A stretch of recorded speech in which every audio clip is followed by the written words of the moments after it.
আপনাদেরকে আজকে একটি খুবই গুরুত্বপূর্ণ বিষয়, যদিও আমরা এই জিনিসটা মানে সবাই গুরুত্ব দিই না। বিষয় হচ্ছে এখন সিজন চেঞ্জ হচ্ছে। সিজন চেঞ্জের কারণে মানে ঠান্ডা থেকে ধীরে ধীরে গরম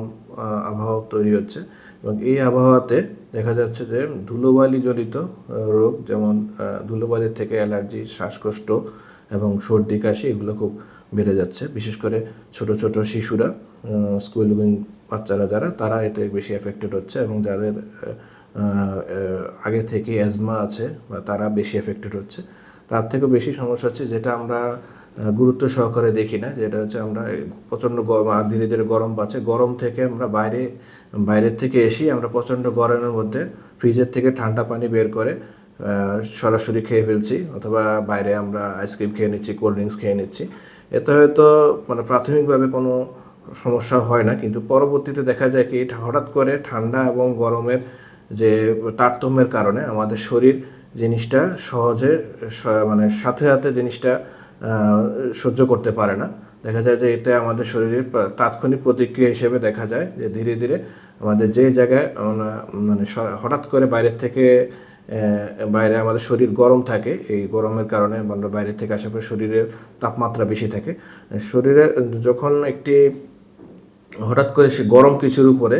যদি হঠাৎ করে কোনো ঠান্ডা জিনিস ফেলা হয়, যেমন আপনারা দেখে থাকতেন বাসা বাড়িতে যখন রান্না করার সময়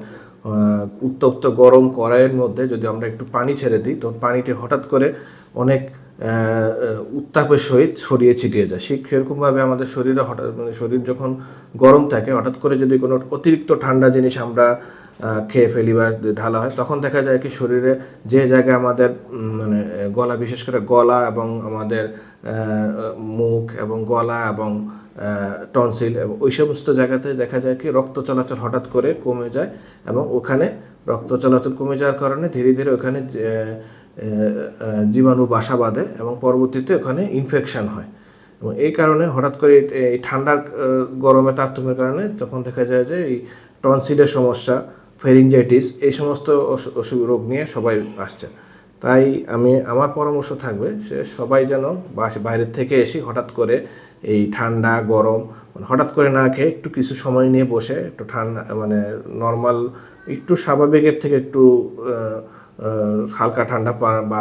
ঠান্ডা পানি বা গরম পানি মিশিয়ে খাবেন, এবং সরাসরি আইসক্রিম বা সরাসরি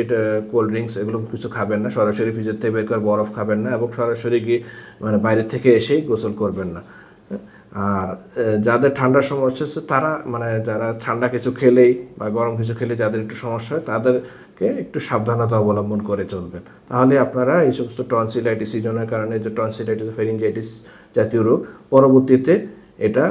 টনসিলের ইনফেকশন হয়ে পরবর্তীতে দেখা যায় কি আপনার টনসিল থেকে পেরিটনসিলার অ্যাবসেস বা বড় কোনো রূপ ধারণ করে। বিশেষ করে বা স্কুল গোয়িং বাচ্চারা যারা মানে 5-7 বছরের বা 5-6 বছর বাচ্চারা, টনসিল ফুলে গিয়ে খাবার খেতে পারে না, পরবর্তীতে এই টনসিলের পিছনে পুজ জমা হয়, এটাকে পেরিটনসিলার অ্যাবসেস বলে। এই পেরিটনসিলার অ্যাবসেস হলে তখন বাচ্চাদের খাওয়া দাওয়া বন্ধ হয়ে যায়, তখন খুবই কষ্ট হয়। তাই আমি বলবো যে এই ধরনের রোগ থেকে বাঁচার জন্য, এই ধরনের কমপ্লিকেশন থেকে বাঁচার জন্য আমরা যেন একটু সাবধানতা অবলম্বন করি।